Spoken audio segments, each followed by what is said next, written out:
internet lands once Hello. again. Welcome on this Friday the 13th to You've Got a Thing, an internet, an interview thing about Milwaukee theater things. My name is Jamelyn Gray. I am the fill-in host extraordinaire once again, doing double duty with talking and typing. So that's always a good time. With me today is, Madam, can you introduce yourself once again? You are a guest extraordinaire. So Thank you. Well, I just love you. And Friday the 13th is my favorite because I was born on one, no, but not in May. I'm Lisa Rasmussen. I'm the managing director at Renaissance Theaterworks, theater by women for everyone. Yes, I love that tagline. It's so Thank you. smart. Thank you. I'm happy to have you here today, because this thing that you came to talk about, we were just talking about backstage. It's a very, very interesting doodad, and I'm really excited to see it. Can you tell us a little bit about Rose? To just, you know what?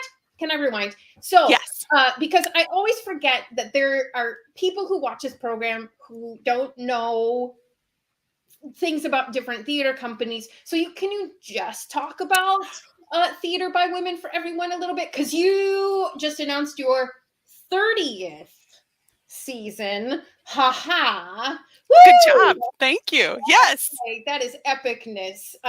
So can you just talk about the company itself for a minute? Sure. Sorry, puppy. Puppies are great. Yeah. We love puppies. We love cat butts on screen. We love babies. We love all the things. Yeah. He's getting used to fans. Bjorn. It's okay. Excuse me. So yes, Renaissance Theaterworks is going to be 30 years old, like a real grown-up, starting in July. That's our 30th season. So Rose, which we'll talk about in a minute, is the last show of our 29th season. Yes. We were founded almost 30 years ago to provide roles for women on stage and off. And we didn't even know how bad the statistics were then. It had a feeling to it, like, where are the roles for women, and why aren't any plays produced that are written by women, and what's up with that? So we have since found out that for the past 100 years, and we have to find some new stats. I think the statisticians took the pandemic off because no one was doing theater, but the most recent stats say that about 20% of plays produced nationwide are written by women, and that's the same as like 1910. So we have some work to do, but Renaissance that sucks big donkey balls is what that does. Yeah, and I mean, we know the power of storytelling. You know, that's why we do what we do. And if only 20% of what should be 50% of perspective of stories are being, that was a terrible sentence. Sorry. If only 20% of stories are told by women, we're missing a lot of stories and we're missing a lot of perspective. So I think we've talked about, though, with Renaissance before, and it doesn't hurt to go over it again. Part of that statistic is because, and we saw it in pandemic too, women are generally the caretakers, the birthing people a lot of the time, and all of those those things pulling us out of the cycle of things. And who has time to write plays when they're taking care of 3, 4, 5 children and their parents? So that's part of what that lends itself to. And I mean, even a lot of people around town have worked with the wonderful Lisa Schlenker, and she did props for Skylight Forever and Florentine now and all sorts of things. But she was told in college, she's a little bit older than me, women don't do sets. Like, you're literally held back from learning the things that could help you be successful in other parts of theater too. So we've been combating that for 30 years, and that's why the stats in Milwaukee are better the nationwide. And when we turned 25, which seems like yesterday, we realized we're the second oldest in the nation with a, mission toward gender balance. So That's awesome. holy guacamole on that one. Yeah. So we're pretty proud. Should we talk Not about that number Rose? 2 is bad, but who's number 1? Oh, people on the coasts. We're actually tied for second with a theater in upstate New York, founded by Jane, what's her name? Krakowski. Remember her from 30 Rock? Her mom Yes, yes, founded. yes. I forget the name of the theater company, but I was like, oh my gosh, Jane. Now I feel like we're besties. We've never met. And the She women's, just doesn't know you're besties yet. That's it. She doesn't yeah, know. Jane, come on over. Oh, will you? Yeah. No, it's the Women's Project in New York is the oldest, Okay. and they were founded in like the 70s, so we're not even close. We were founded in 93. So yes. And do you want to talk about Rose or the 30th? Sure. I mean, I guess that's I just popped up the website here too, so that people can check you out right away. It's r-t-w.com, and I'm sure you can read more about the history and all of that and people involved when you head over there. But yes, end of 29th season, you're gonna do it with Rose. I don't have the playwright's name in front of That's okay. His name is Lawrence Leamer. There you go. He's one of the few male playwrights we produce every once in a while, Well, and when it wins 20%, like yeah, sometimes you gotta, yeah. he's kind of the quintessential Kennedy biographer, and the tagline we've added just for clarity is Rose, an intimate evening with Rose Fitzgerald Kennedy. So that's the Rose we're talking about. I was not alive when, JFK was president or any of those things, but, know a little bit from whatever American history I was taught, which I'm sure was incomplete because, how do you know it all? But certainly didn't, I don't think anyone learns Rose's story, his mom's story. And it's always, interesting to hear the perspectives of women, Yes. who are part of historical events and, the mom's perspective. Because we were left out a lot. Yeah, from the history books, but not from the action. So I read this play, and it's a beautiful play. So well written, really, packs a lot in, a lot of thought-provoking and emotional things. I thought it was just engrossing. You start reading it and you're just on this ride to the end. Knew it was a great play. And then I saw first rehearsal, which was not her first rehearsal. Our actor, it's a one-woman play, is Linda Reiter, and she's from the Chicago area, has been a professional actor there among a lot of theaters for years and years. And the director, Elizabeth Margolius, who we've never worked with before, but we adore. She's brilliant.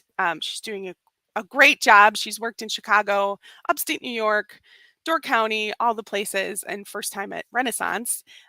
She knew Linda, and so suggested this play because Linda has done it before at other theater companies. So Linda came in pretty much off book and blew all the socks in the room off. So we had our masks on, socks off. It was, I mean, I read it and I thought Rose is kind of terrifying, and I don't, it's a great story and I'm learning so much and it's well told, but I didn't relate to her. And then to see a human person portray the humanity. Yeah. And all the subtext, that isn't in the script is just an amazing thing. And it was one of those theater moments where I was like, this is why we do this. This is theater. This is the magic. And it's, often good in different ways or bad in different ways or all the things in different ways, but it doesn't always have that magic. And this has the magic. Yeah. I mean, I have never done a one person show ever. Just the I did do a 13-page monologue once in a show. Hey, That's the John Robin Bates, Three Hotels, whatever. The husband person had to do 2 of those, so great. But just from that little experience of that challenge, I mean, I used to walk around the park on my lunch break trying to learn that thing. So that's, I mean, a whole what is the length of what's the runtime on that? it'll run 90 minutes, no intermission. Holy God, what? That's just batshit. Yeah. That's all I can say about that. Oh, I was going to ask, did the director, was the director the same director in Chicago? No, okay. No, so it's a complete reimagining. Elizabeth hadn't met us, but knew people from Door County who've worked with us and learned a little bit about us. She was hired to do the play we were planning to do, Motherland, which just scheduling things, it's Yep. put off. I mean, COVID, Yep. there's a list of things, but let's sum it up with oh geez. I do have to say, since you said it, I do have to say that the Milwaukee Rep just had to close Titanic early because of COVID in their cast. It's not over, people. It's not over. So no, and we will be requiring masks for our show. That's a good thing to point out, because now it's like, who isn't? Everything's new again. So we are requiring masks. We know that 95% of our patrons are vaccinated because we surveyed them and checked vaccines at the door for the last 2 shows. So we're just doing masks for everybody now, and that's where we are. But back to Elizabeth, if I may. Particularly in a one-person show, like if you in a one-person show, if she gets ill, that's also the end of that. Right. Well, we do have an understudy. Oh, you do? Yeah. Because now we have all the, checks and balances and safety nets. Who's your understudy, so we can shout out the understudy? Cassandra Bassell. Cassie. Okay. Yeah. Awesome. That's, I mean, it's just smart. I saw something about some show closing something, and I was like, you didn't have understudies? I mean, I think Titanic as a whole, like, that's a whole other ballgame. There's like 300 people in that cast. Yeah. I mean, literally, I think 30, and I'm sure they had a bunch, but it sounds like they couldn't replace them all. No, that's just horrifying. So we're masks, people. It's still a thing. That's just a reminder too, to check websites about what current protocols are and things like that. Yes, and we want to keep you safe. Absolutely. You theater goer. Absolutely. Yeah. What is the set like? What is the environment like? What is gosh. Yeah. So Elizabeth brought this play to us, just kind of learning our vibe before she met us, which no one has ever done before. I mean, that's so thoughtful. And she knew Linda and knows how amazing Linda is. She hadn't even seen the show. We didn't know that. She just heard how wonderful Linda was, couldn't get to see it before it closed, knows Linda, knew it would be a good fit for us, and helped us. And I have to say, I haven't been here all 30 years. Susan Fate has, our co-founder, artistic director. Yeah. But reaping those kindnesses and hopefully giving out as many or more than we receive of all the years of relationship buildings and just showing up and being there for people is so beautiful. Because, I mean, that's how I met you. It's like we're supporting each other, and I don't know. I'm getting a little misty, probably tired, but I love it. Speak that truth. It means so much, and it's so beautiful when it shows up, because sometimes everything feels like, how are we ever going to make this happen? Super stressful and hectic, and let's face it, sometimes personalities conflict and things like that. So when you are able to come to people who become your people, that's great. Yeah. So Linda blew all of our socks off. and like how set. many? Yeah. So you've got like one actor. How many other team members are there? Because that's gotta minimize the team a little bit there. So Yeah, we're hiring more designers because we're doing more projections in more interesting ways than we as a company have ever done. So we're going deep on adding projections in a really beautiful way to this. We'll have 3 projectors, which, oh if you my don't do lord, theater, you're like, oh, that's nice. But if you do theater, I'm sure you're like, oh my gosh, take a yes, nap. I'm very much like I'm the oh my god, yeah. So, so it'll be a lot of when Rose talks about different aspects of her life, family photos will show in different screens.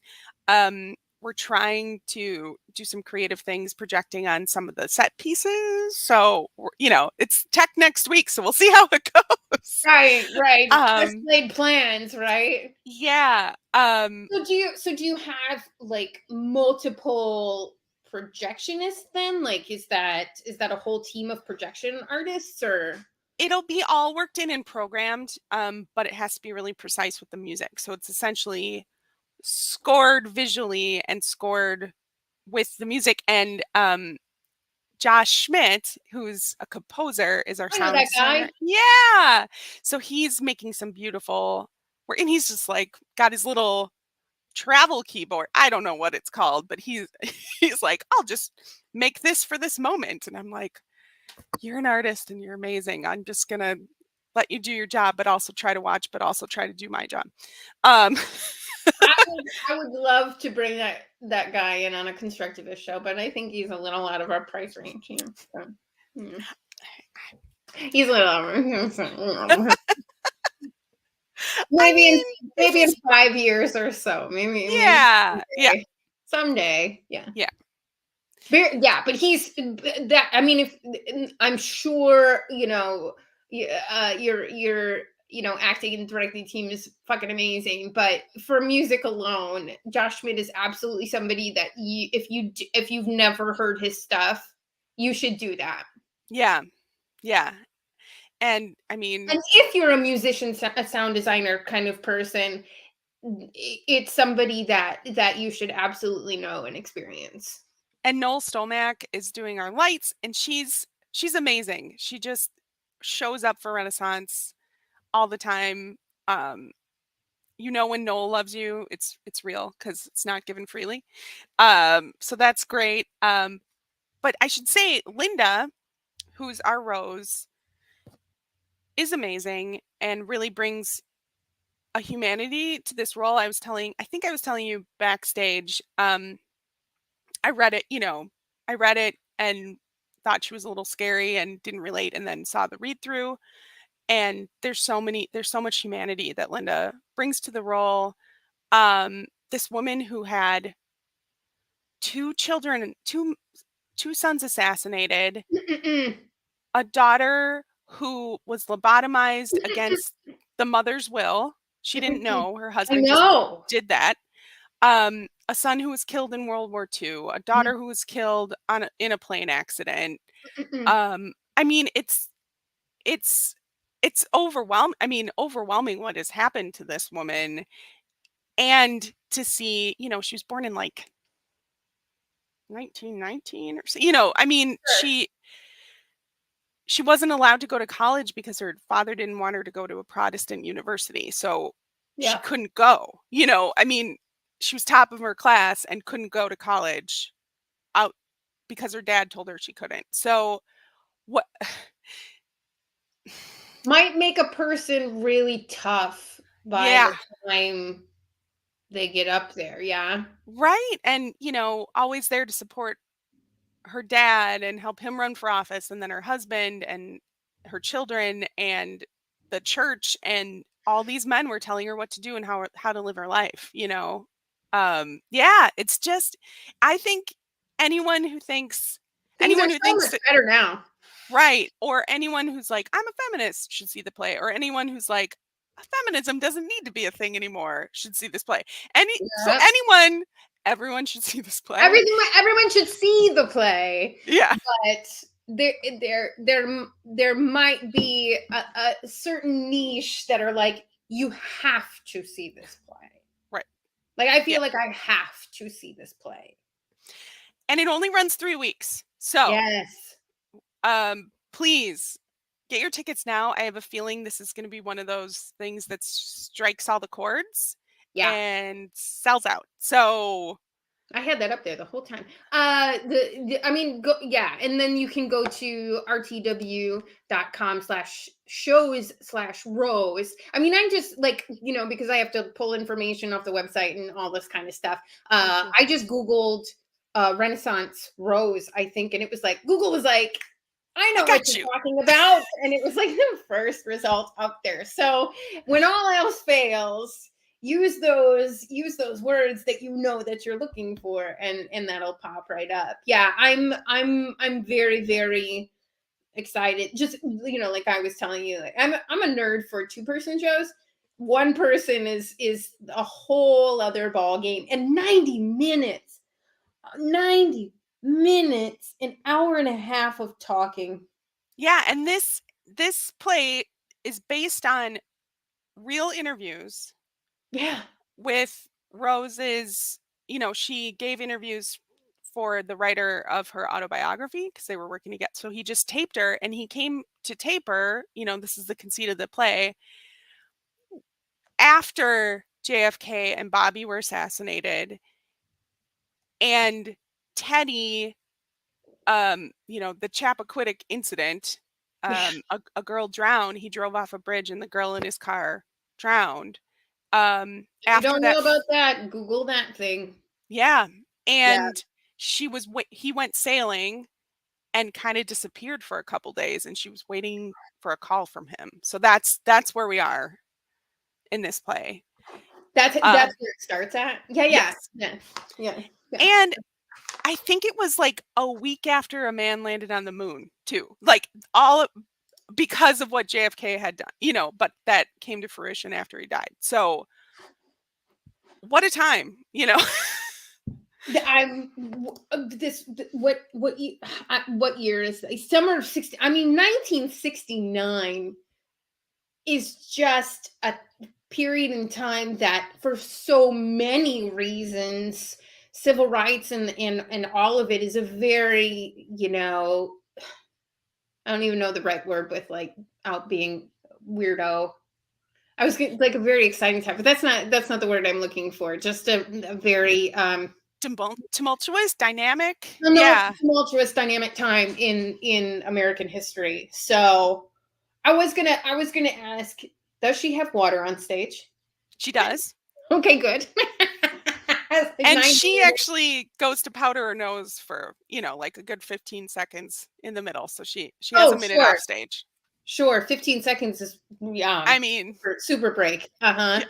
And then we were also talking about the playwright and the playwright's process, because you said this is the only play he's ever written. And he's New York Times bestseller list for many biographies. A lot about the Kennedys. I don't know how many. I used to know and it fell out of my head, but it's more than 10 biographies that he's written, and this is his only play. So yeah, that's insane. Kind of the center of the wheel. What's that called? Not the spokes, but the fulcrum. Anyway, Rose is the center. All these things happen because of her children and because of her, and have impacts to today with healthcare and civil rights and space travel and international conflicts and just all sorts of things. Presidential security. This family, you don't have to love them to learn what an impact they had and what a quintessential American story this is in such a, in a way. So yeah. What a time. Oh, and Linda Ryder, the actor. She's I think I've read some, reviews of hers from Chicago, and she's kind of like always solid and never rated as highly as she should be. One of those players in Chicago, Uh-huh. and she won the Jeff Award for Best Solo Performance for this role. So don't miss it. I mean, yeah. For those of you out there who don't know what the Joseph Jefferson Award. Yeah. Joseph Jefferson something. I've never been able to, because it's just the Jeffs, right? Right. It's like Chicago's Tonys is really what it is. It's their own particular set of awards and just recognition. So yeah, to get that for a solo performance, I mean that's if she's underrated, or just not paid attention to as much, that's a great honor for sure. Mm-hmm. Yeah.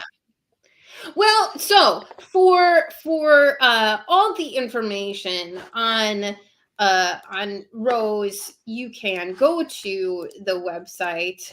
It will look like that, and you can see there that it's going to tell you all about the play. And there's Linda, who received Joseph Jefferson Award. Greenhouse Theater Center is a good place. If you've never been to Chicago, you should find a show that's there. It's a great place to try out.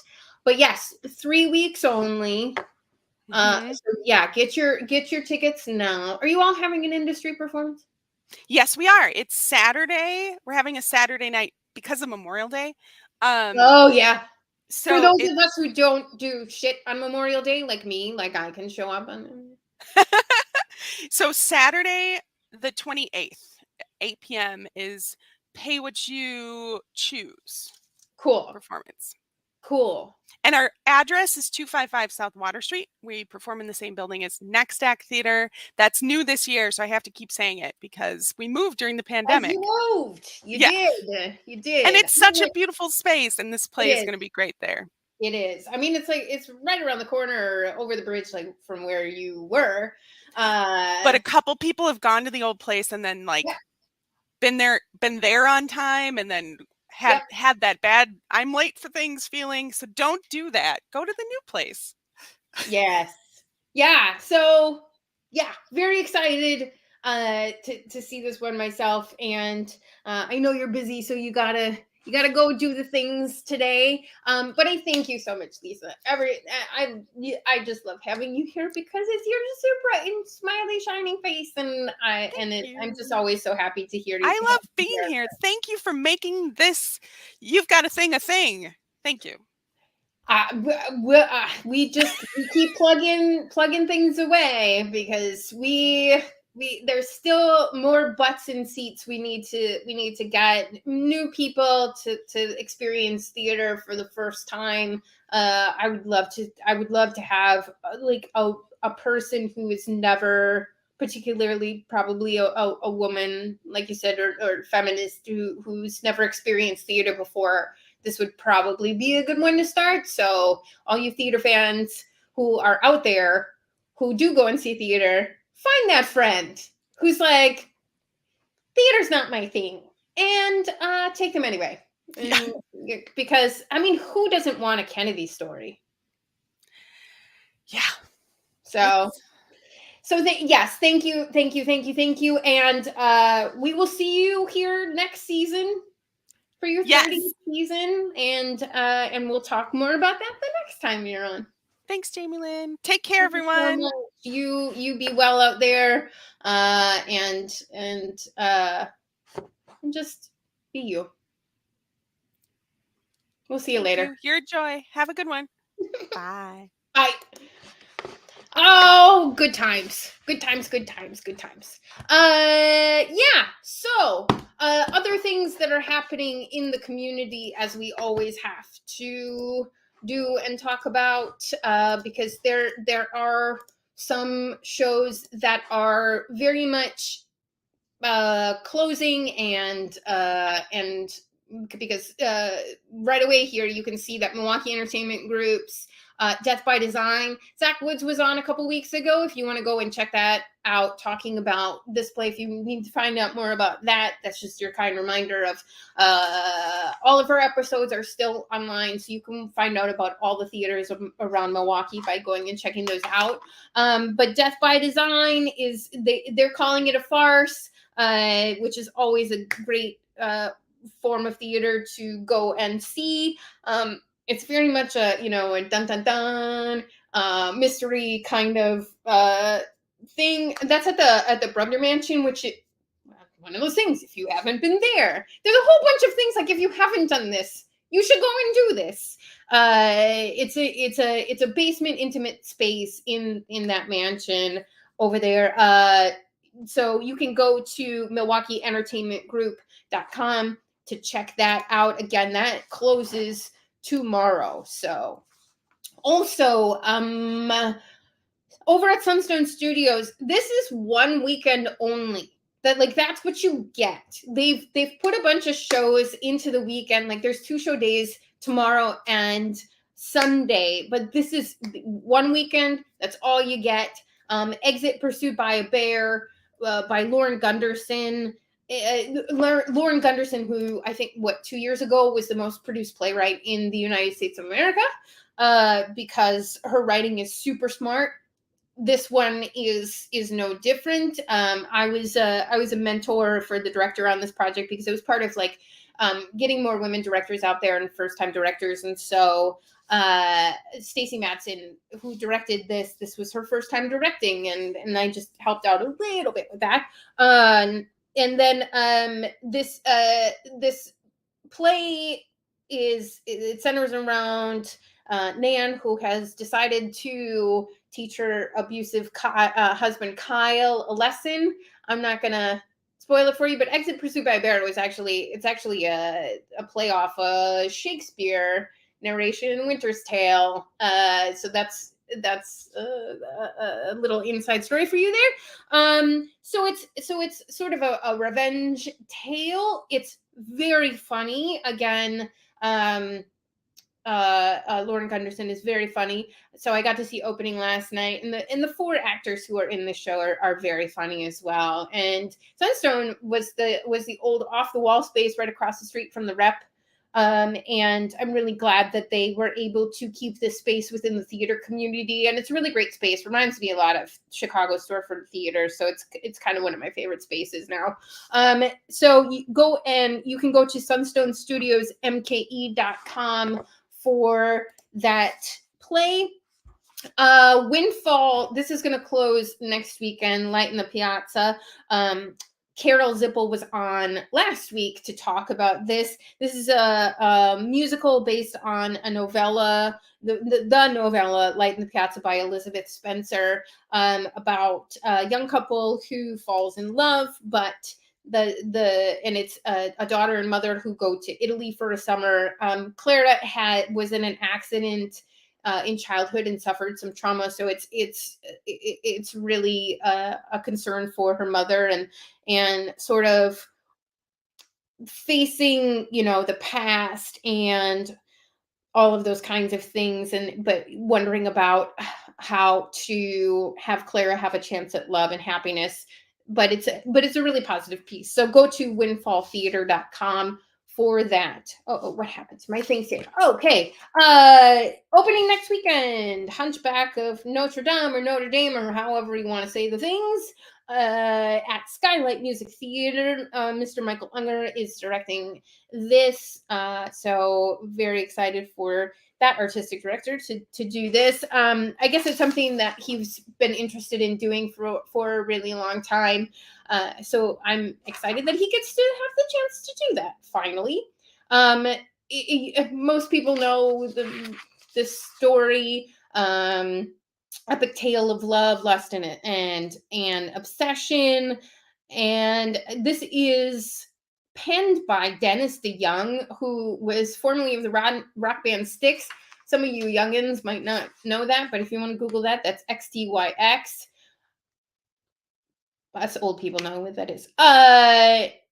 And so it's recommended for ages 12 and up, and that's at skylightmusictheatre.org. So again, that opens next Friday. And then finally, we got to do our other things. We always thank Imagine MKE for giving us this platform to make this show happen, because they are the biggest arts advocate. We are the theater advocate of that arts umbrella, of that arts umbrella that Imagine MKE makes happen. They are really trying their hardest to make Wisconsin better at being 49th in public arts funding. Totally gross. Milwaukee is 79th in the 79th percentile for government support of the arts, and 58th 58% percentile for state arts dollars. Also sucks really bad. Milwaukee lags really far behind cities of a similar size, like Cleveland and Indianapolis and Detroit and Pittsburgh and places like that. Some places that are very similar. If you've never been to Pittsburgh, here's the thing: if you've never been to Pittsburgh, it reminds me an awful lot of Milwaukee. It's very similar.